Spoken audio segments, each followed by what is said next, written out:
Hello, I'm Athena. Welcome back to the Quarantine podcast, season 2, episode 4. Woo! You may have noticed that this microphone is going every which way because it does not work. It doesn't. Turn it on, turn it off, doesn't work. It's not even plugged into anything. And you might be asking yourself, well, why on earth are you still holding it? It makes me feel special. Okay, so that's why I'm holding it. Last episode I did the same thing, but I had a SpongeBob microphone. This time I thought I would switch it up and not use that one and use this one instead. So, great. Shout out to my friend Matthew. This is actually his microphone. I borrowed it to pretend to use it for something else that I filmed. Not for my channel, it's just this thing. It doesn't matter. So this episode, I actually want to talk about a few things. First off, I am vaxxed. I am vaccinated. I have a microchip. I'm kidding. I don't believe that. I am vaxxed. I got Pfizer. As I think everyone should get vaxxed if you are able to. And the only people that aren't, I think, are little kids. And little kids should not be watching this because I put that this is not for kids. Because why would this be for kids? I'm not a kid. I look like one, but I'm not a kid. Get vaccinated, and if you are not, please click off this video because I don't want to deal with you. Peace. They clicked away. Yes, I am vaxxed. I do believe in vaccinations because I'm getting a college education. So thank you very much. Doesn't mean I'm smart. I'm just getting a college education, and I took a biology class, and I understand nothing, but I understand that I need to be a good citizen and get the vaccine, and that I did. Yeah, I got vaxxed a couple weeks ago, my second vaccine 2 weeks ago, so I am fully good to go. I just want to talk a little bit about this on the podcast in case people are scared, and I get it. Fear and anxiety, big things, heavy things, but I just gotta say, it was painless. It was really easy. It was really cool. I even hear Uber, if you don't have the ride over there, they're like paying for, I don't know. I get the commercials. I'm not endorsed by them. I wouldn't know. Do your research if you want to know. But get the vaccine. There's a way, okay? There's a way. So I finished my sophomore year of college. I know some of you might be thinking, oh, high school. Nope, I'm in college. Yep. Yep. It's fun. School is fun. I'm not too cool for school because I'm not even cool. That's how this works. But I finished my sophomore semester. I'm majoring in screenwriting, aka CTVA, and I have a minor in theater, acting, and directing. That was a lot of words. And prepare for some more, because that's how English works, or I don't know. So, I want to just say this now. I want this episode to be a little bit shorter. So, anyway, I finished my sophomore year. This is my second semester, sophomore year. Yeah. I took 6 classes. I'm gonna wait to tell you the grades, so keep watching if you want to know my grades. Ooh. I took six classes. 3 of them were theater classes, and then 3 of them were not theater classes. Okay, I'll start off with what I had first. I had a 10 a.m. Nope, it was an 11 a.m. Mondays and Wednesdays. It was Theater 108 A, and the A stands for acting. Acting. And it was a lot of fun. It was every Monday and Wednesday, 11 a.m. to like basically 1. A little bit before 1, but 1. It was a 2-unit class. The theater classes that I'm taking now are only two units, so I could do 15 units because, what's 3 plus 3? 6. What's 2 plus 2 plus 2? 6. Yes. So instead of taking just 2 theater classes, I took 3 because they're 2 units. 15 units because I took 3 other classes that were 3 units each, so 9 plus 6, 15. Quick maths. I passed first grade. Barely. I'm just kidding. I'm not sure. I mean, we'll see. We'll see. Whatever. In that class we worked on a monologue. We had a group project. A lot of fun. If you're an actor, or you take an acting class, sometimes it can be a little like loosey goosey. You just dance, you do weird exercises, and I'm used to that. So it was a breeze. Not like it was a breeze. Like I'm so good. No, it's just you got to be present and pay attention. That's what being present kind of means. But showing up on time, being there, and being willing to let go, and that's easy for me since I let go often enough. I've been doing acting on the side for like going into my 4th year now. So taking this class was just like, it wasn't out of the blue. It was so natural and comfortable for me to be uncomfortable. You gotta be comfortable. You gotta be, what is it? You gotta get comfortable being uncomfortable. I'm not saying this right, so don't quote me on that, because this is not my quote and I'm messing it all up. Anyway. The other class I took was at 3 o'clock to like basically kind of 5 was a dance class. Theater 142, movement. M stands for movement. Dance, movement, yeah. This class is actually only Mondays. We canceled the Wednesdays because it was like half online, hybrid. Even though like we're all online because we're not in person because COVID. And it was fun. I was sweating a bunch. But I really kind of wish this class was in person. But also, like, I'm kind of glad it wasn't. Just because I was really tired. And now only I know how really out of shape I am. So that's comforting to know that only I know how bad I am at everything. So. No, but I mean, some of the exercises would have been fun to do in person. Doing acting and stuff. Acting, you gotta do singing and voice and blah, blah, blah, blah, blah. It's more than just, like, saying a monologue. Like, acting, like, yeah, training. And this dance class, like, some of the exercises that we did, I've, like, done it before, like, in person, back when that was a thing. And they are a lot of fun. Like, okay, so we all stand in a circle, in a room. It doesn't have to be a room, but it usually is. Because, sun's outside and it's gross outside. Can be. So, you know what we do? We make it gross inside, too. With getting all sweaty. Anyway, so you stand in a circle, like, you're all facing each other. You're all just staring at each other. It's really intense. I'm kidding. You're just standing there and you're, like, warming up, you're whatever. And one exercise that I love is that you close your eyes. You don't have to use your hand, but you close your eyes. And you jump. Just like that. And it's completely silent. Everyone's silent. You jump. And everyone can, like, feel your energy, and they jump with you. And you feel like God. You really do. You close your eyes, and you think, oh, I'm just going to jump, and no one's going to be with me. You jump. The whole room is with you. Jump at the same time. Like, you caused everyone to be together. It's incredible. On Zoom, can't really do that. Lag. It's on Zoom. So it doesn't really work that well on Zoom doing that. But this class was still fun. The next class I had was poli-sci, 8 a.m., Tuesday and Thursday. Gotta just say, poli-sci is not my jam. It is really not. I know poli-sci is important.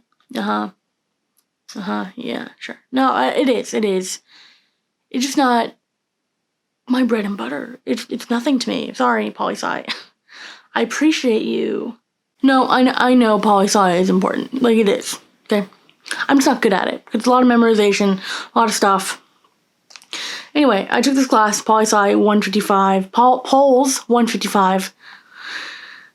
That's poli-sci though, basically 155, and My teacher was cool. She was nice. It was an hour and 15 minutes, 8 a.m., so 8 to 9:15, Tuesday and Thursday. And this teacher had bad reviews on Rate My Professor, and I'm like, what the heck? Why? This teacher was fine. She was good. I mean, it's tough to be a good teacher at 8 a.m. It's tough to be engaged at 8 a.m.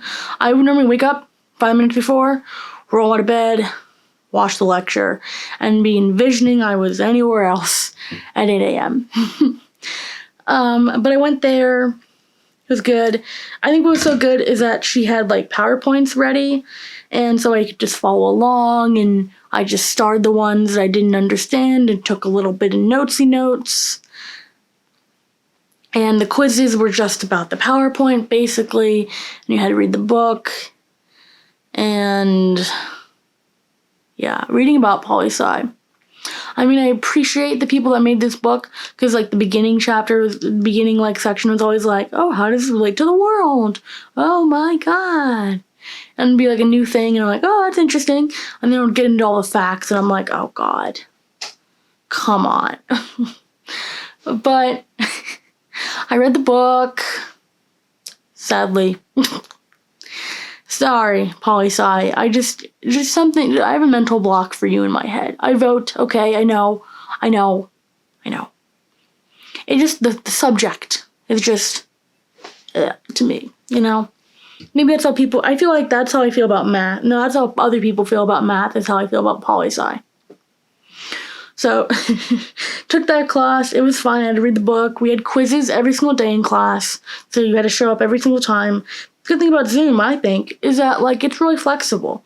Like, you know, you can just, like, roll out of bed and boom, I'm in class. This is in person, I would probably have to be up at 6 a.m., get there, 7 a.m., just sit, I don't drink coffee, but I drink, like, a Starbucks refresher, maybe tea, sometimes if I'm not feeling good, but I'll be wearing masks, because I'm vaxxed, and I'll be feeling good. Actually, if COVID didn't happen, whatever. Anyway, but I'd probably be already tired by 8 a.m. And, you know, because it's an 8 a.m. But poli-sci was good. I just gotta say, the quizzes were good. The midterm, a little hard, okay? I was not expecting usually quizzes like that. The final, since I learned from the midterm to just, like, re-study, you know? I mean, that's kind of, everyone should know to study, but I forgot at the midterm, but it's fine. It's fine. Okay, the next class I took was my voice class, Theater 143V, which V stands for voice. My teacher was cool. There's a lot to what happened in that class, and legally, I don't want to say anything. Not saying I'm not sure if it's illegal for me to say anything.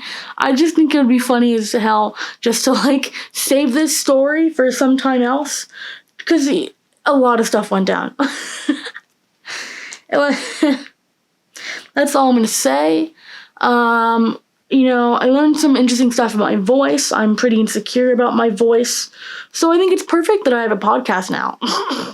Being insecure about your voice? Oh, just start a podcast. You know what? Have 2 seasons. You know what?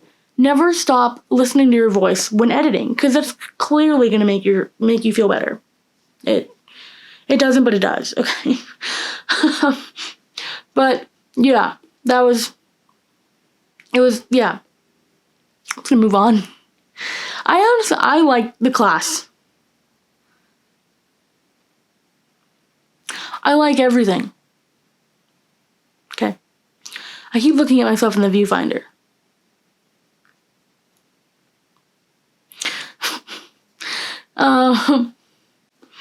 Anyway, sorry for being kind of sus with that class, but if you know, you know. The next class that I took was a CTVA class. CTVA, if you know, you know. Cinema and Television Arts. I'm technically under that. I'm screenwriting. It's under CTVA. I'm going to get a CTVA degree, but it's also technically a screenwriting degree. So it's pretty cool. I took the CTVA 220 class, which is Intro to Screenwriting or something. It's like the first screenwriting class. So my major is screenwriting. I like writing. So I crushed it. But the class was pretty chill. I was pretty outgoing there because this is what I want to do with my life, is write. And also we read each other's script out loud. And I'm also an actor, as you can see my self-tape thingy is right there.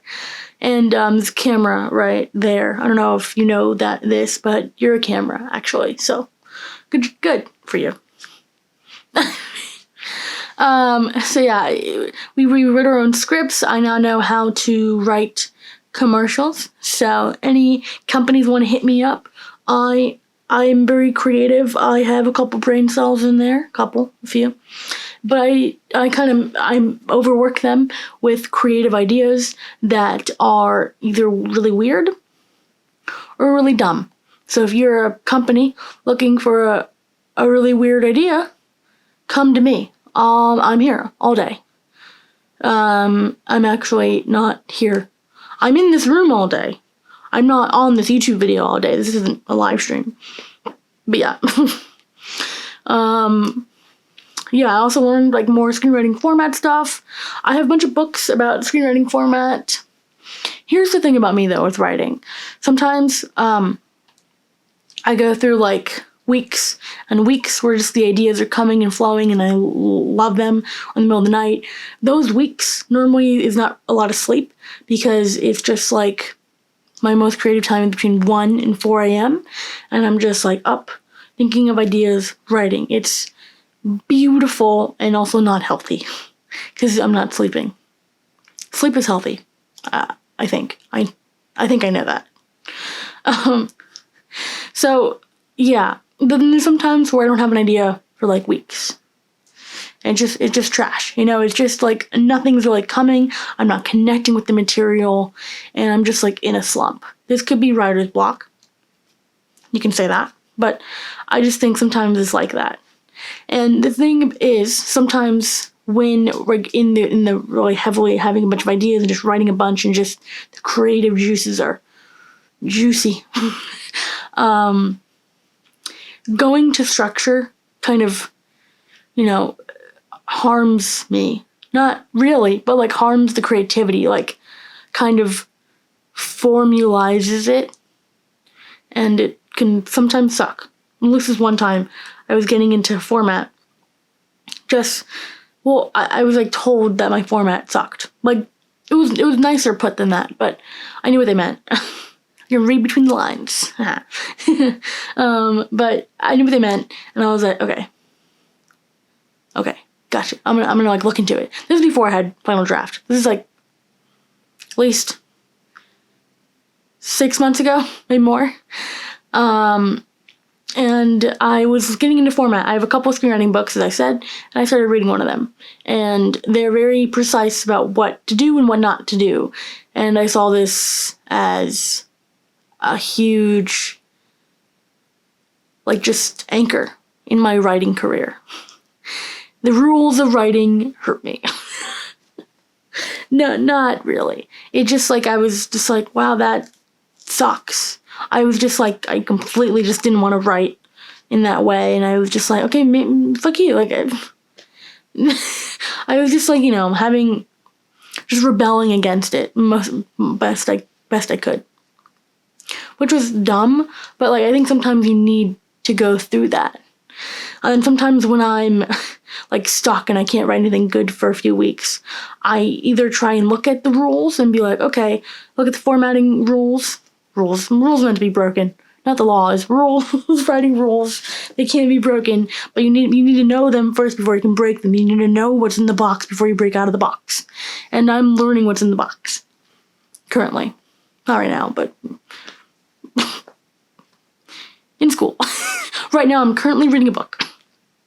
But sometimes I can see the rules and the formatting and just what other people have written about screenwriting and stuff like that to be helpful, to give me some structure, and structure can be a bouncing off point. You need to know the in acting, you need to know the technique And then once you're in an audition or in acting, throw the technique away because it will still be there for you because you put in the work, you know what you're doing, gotta have faith in yourself.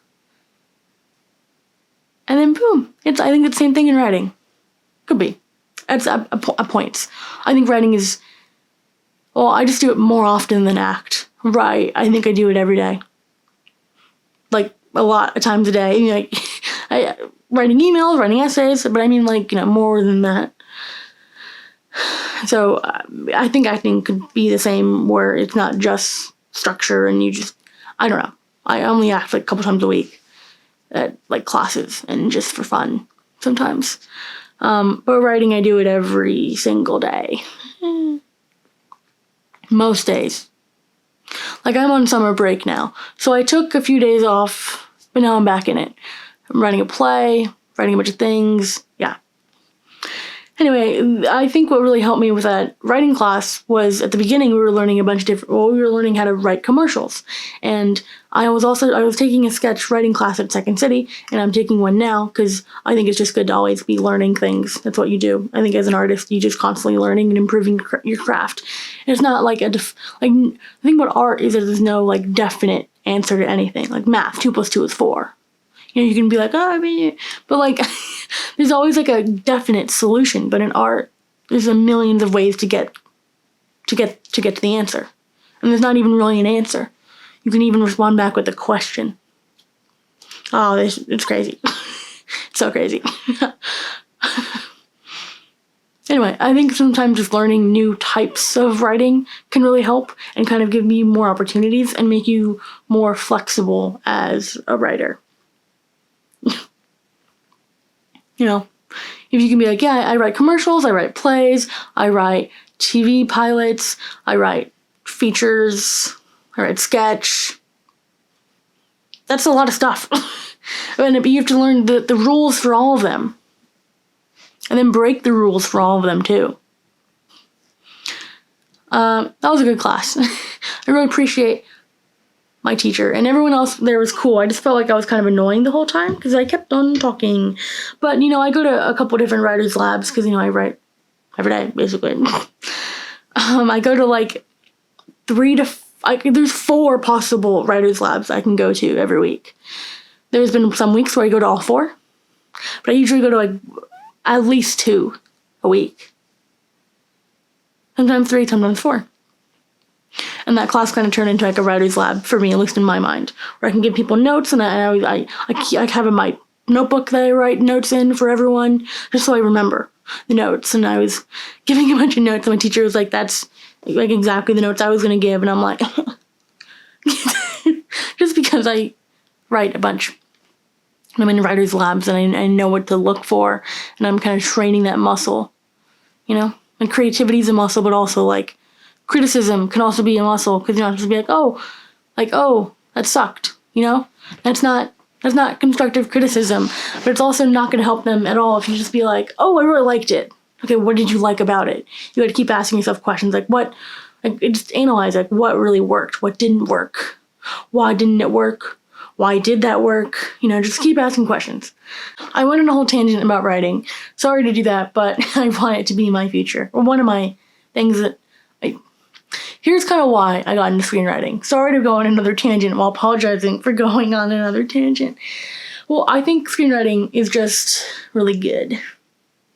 Okay, and if you disagree, you can do that. Okay, but you're wrong. But I think writing is so interesting. I didn't actually think I would always be a writer. Just because I thought writers are like, oh, they know everything. Like, they never go through any, like, hardships, you know, they just have the fully fledged idea in their head. That is not the case. If you believe that, you are wrong. Just wrong. Writers sometimes have, like, a spark of, like, a scene or like a character in mind, and they write a scene. But then they're like, at least for me, I'm not sure if I'm not speaking for every writer, but just for me, I have, like, an idea in my head for this character, and I don't know point A. I might know, like, point C, and, like, point L, and point Y. But all of these might be changed, okay? But I start writing point C. Then I'm like, oh God, A and B. And then how I get to D, and then why is there a random 1 in there? Oh God. It just is. But I thought like writers knew it fully fledged in their head, and they just transferred like full story on paper into their head, and boom. I'm crushing it. No, it's a process. Writing is a process. Anyway, the reason I want to get into screenwriting in college in particular, because you don't have to really study to be in the arts, really. There's a whole debate about like college, like is it even worth it?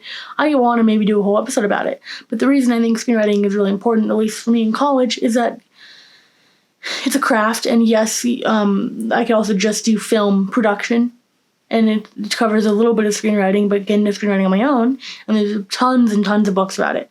But I think what's valuable to do that now is I also want to act. I mean, sorry, side note, I didn't really, I'm indirectly answering the question I just proposed to myself. Yeah, production, you could also just go on set and be a PA then, but also the opportunities that college offers you. But I think also the opportunities college gives you, especially at a younger age than like 40-year-olds, young age, is you get to learn from the people and what mistakes they have made from your professors, and you get to learn from them what they learned. And I think for me, just starting with pre-production, which is like writing, really can help me, just because I think at the end of the day, it doesn't matter if you have the best cinematography, if you like have the best lighting, if you have the best costumes, you're telling a story. And if you don't know how to tell a story, what the hell are you doing? And I think knowing how a story works, aka writing, because it's a script first, and then it's a movie, And if you got to understand that first to see it physically. I don't think a lot of people think that way. And by a lot of people, I mean just like 2 people that I know don't think that way. But that's kind of like my reasoning for doing screenwriting, is that I want to understand how a story works. And like on every level, understand. And I think the first level is the page. And then the stage, or flash screen. Yeah. Anyway, one more thing I want to talk about my screenwriting class is that I was in a creative funk. I think I'm getting out of that funk now. Thank gosh. Is I had an idea for my short film, and I was in class, and it was just based off these 2 guys in my class. Their voices sound the same to me for an instant.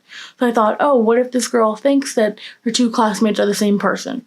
That's actually insane. And I like writing comedy, kind of dark comedy, but I think it's just a comedy. Straight up. And so I was just like, let me just write, that's my idea. Hopefully I'll get a new one, because this idea isn't the best. Hopefully I'll get a new one. And a couple weeks go by, I didn't get a new idea, and I had to turn in the script, or a draft of the script. And I was like, okay, let me just start writing it. And I write the first 6 pages, and that's Act 1. My whole script was supposed to be about 12 to 15 pages, but here's the thing about writing, here's the thing about writing. Whenever I say that, take everything I say with a grain of salt. I think that the longer it is, means it really got to be worth it. It really got to be building up suspense, I could just write 20 pages full of nothing. So I wanted my script to be tight. I don't know if that made any sense. But I just wanted my script to be tight and short and sweet. Because, there was a twist at the end, because I like twists at the end, and, and I dropped some hints along the way, and blah, blah, blah, blah, blah. But I wanted my script to be tight, and I knew that the first act had to be about, 4 pages. It was 6, and I wasn't even done with Act 1. And I was like, oh God, because normally Act 2, at least in my writing, in how I write, 3-act structure, Act 2 is normally the longest act. And I was looking at Act 2 being like, how many pages would this be? And this would realistically be about 9. And then I'd be like, okay, what about Act 3? I'm already at 15 pages, and there's no Act 3. So I gotta fix this up.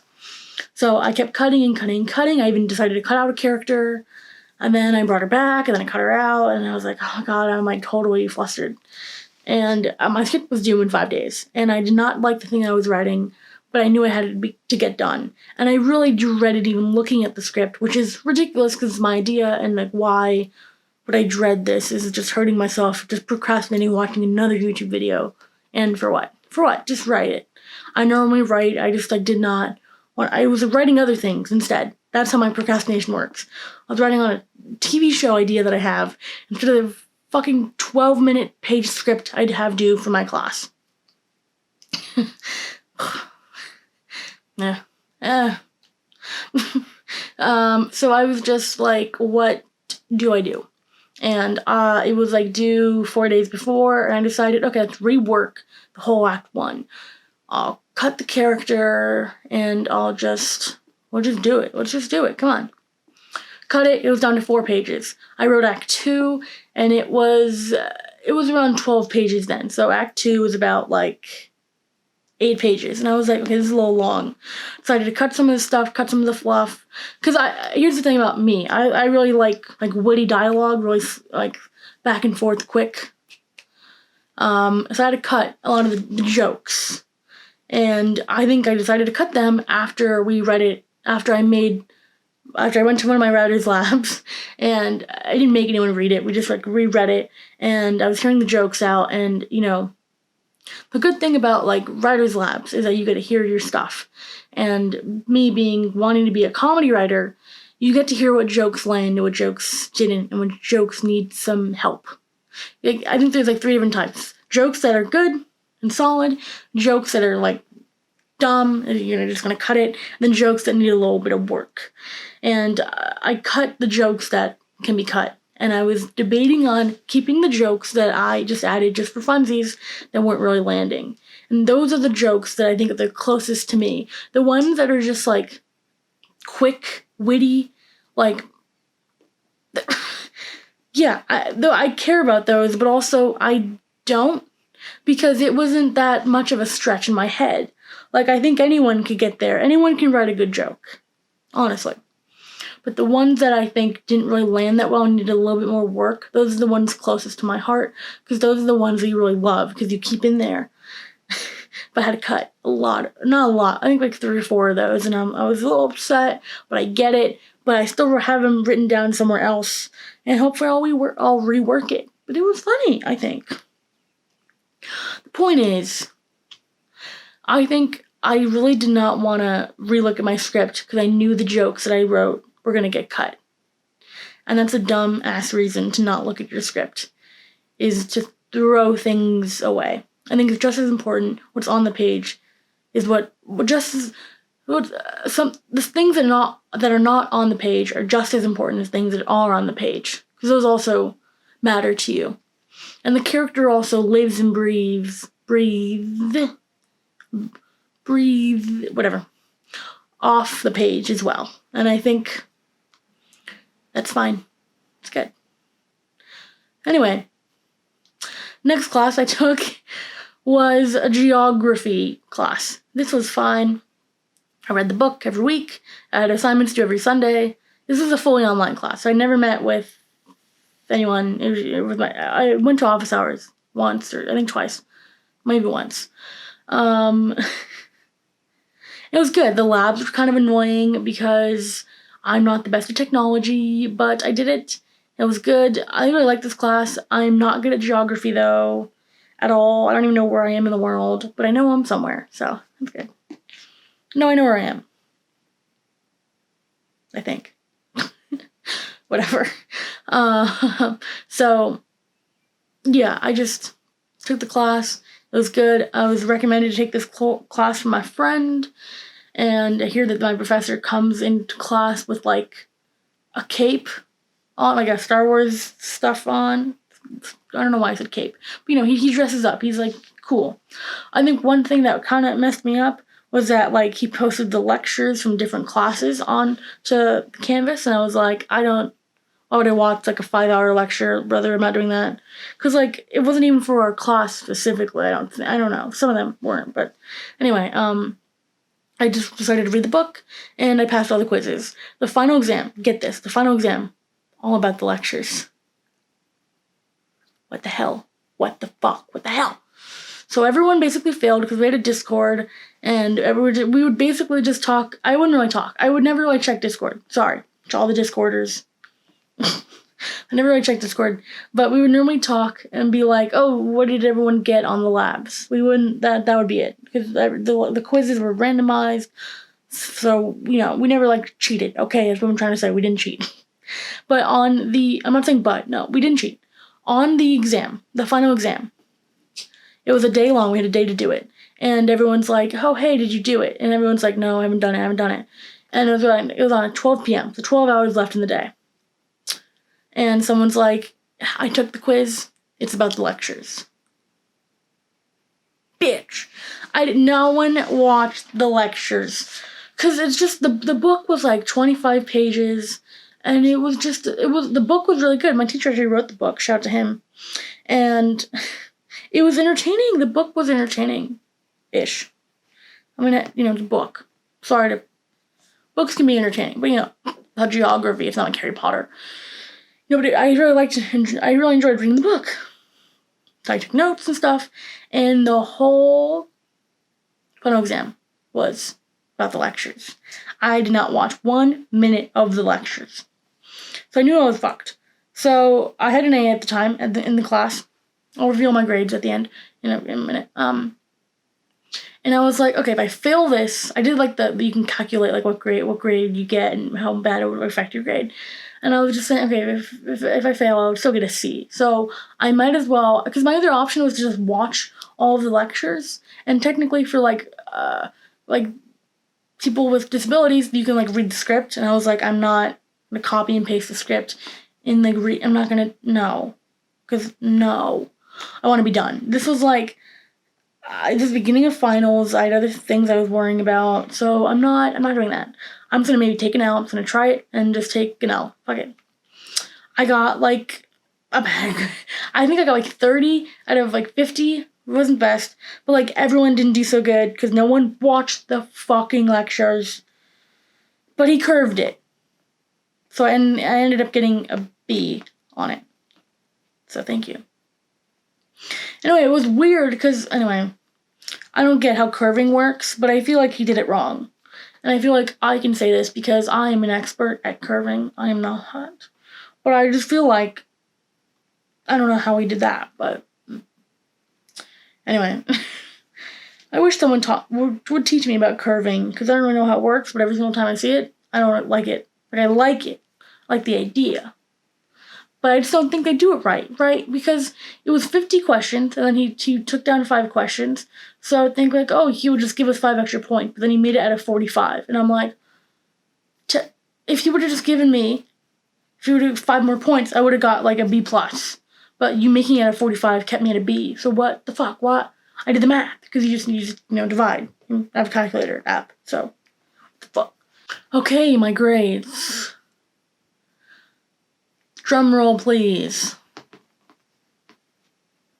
Can you drum roll for me? I don't have anything to hit. Thank you. Keep doing it. I'm just gonna one at a time. Fuck it. Sorry, you can stop. You can stop doing that. Thank you. Okay, in my acting class, what do you think I got?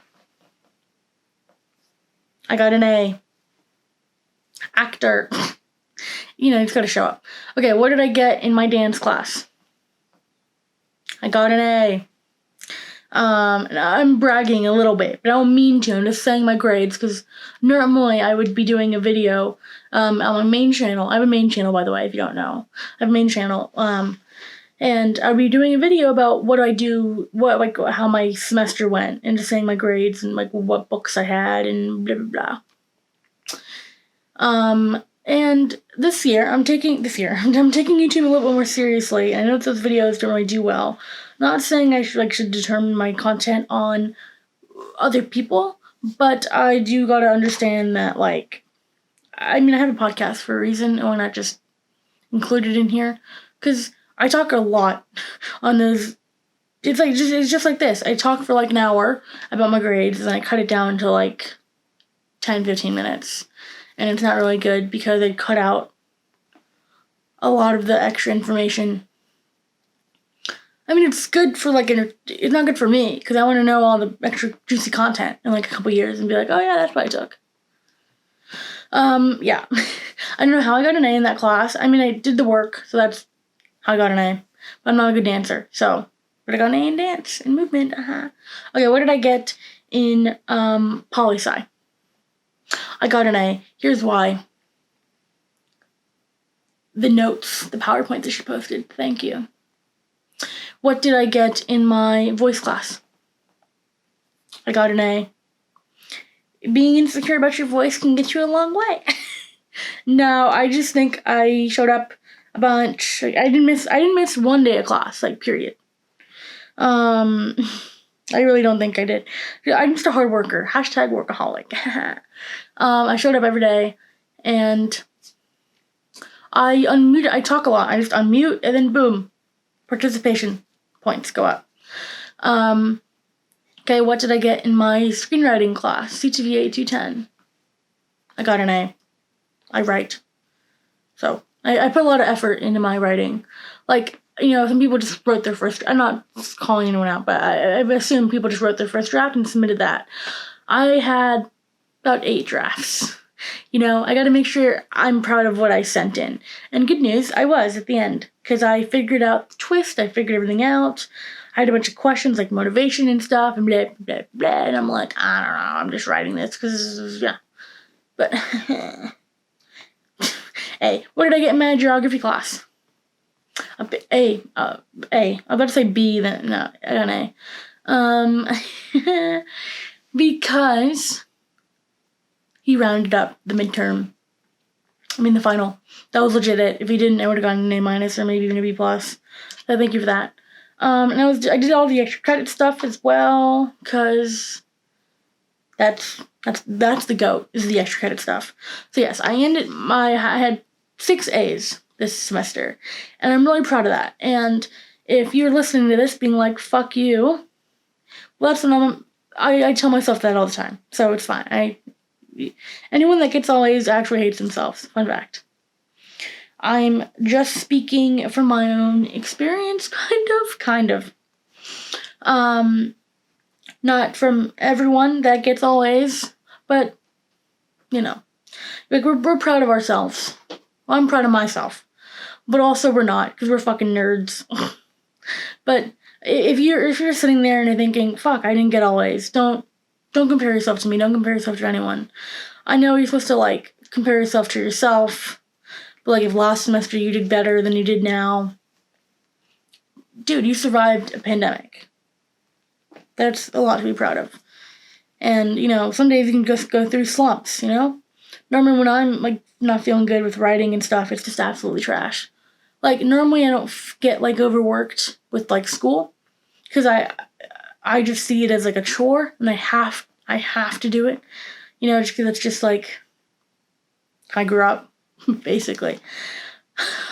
So, I just see, my art and everything I do as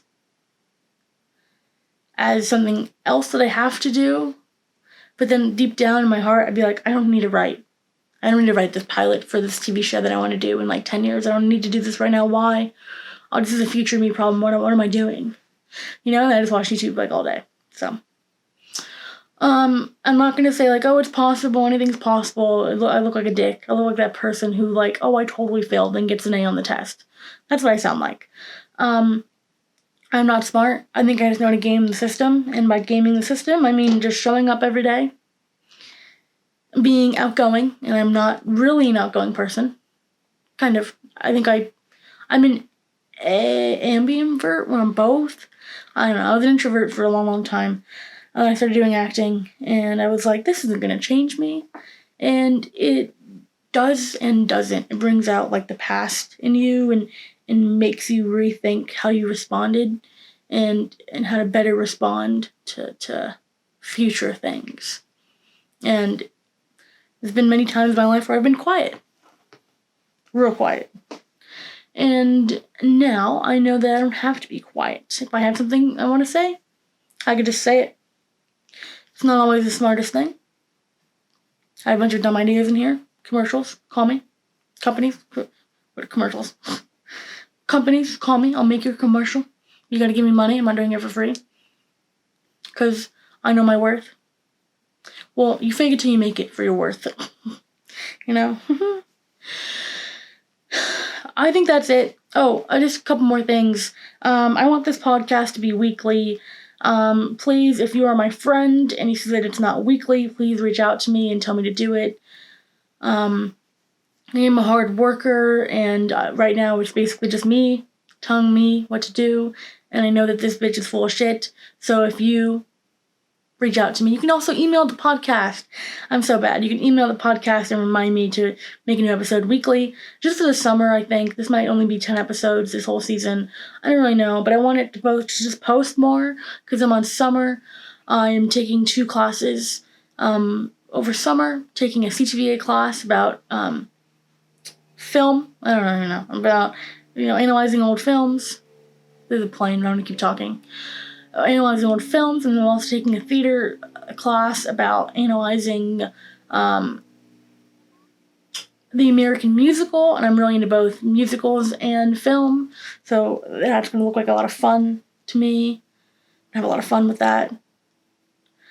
And then I'm also taking a writing class at Second City because I feel like I'm in a rut, and taking a writing class can help. I'm getting out of the rut, though, because I think kind of this is why, because I'm like learning more things about writing from other people. So yeah.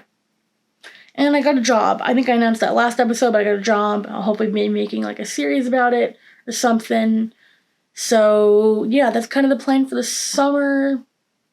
Next episode, I'll be doing something a little bit more lighthearted and not really, maybe more about me. Sorry to say, but yeah, tell me what you want out of this podcast. I maybe have a few guests coming on soon.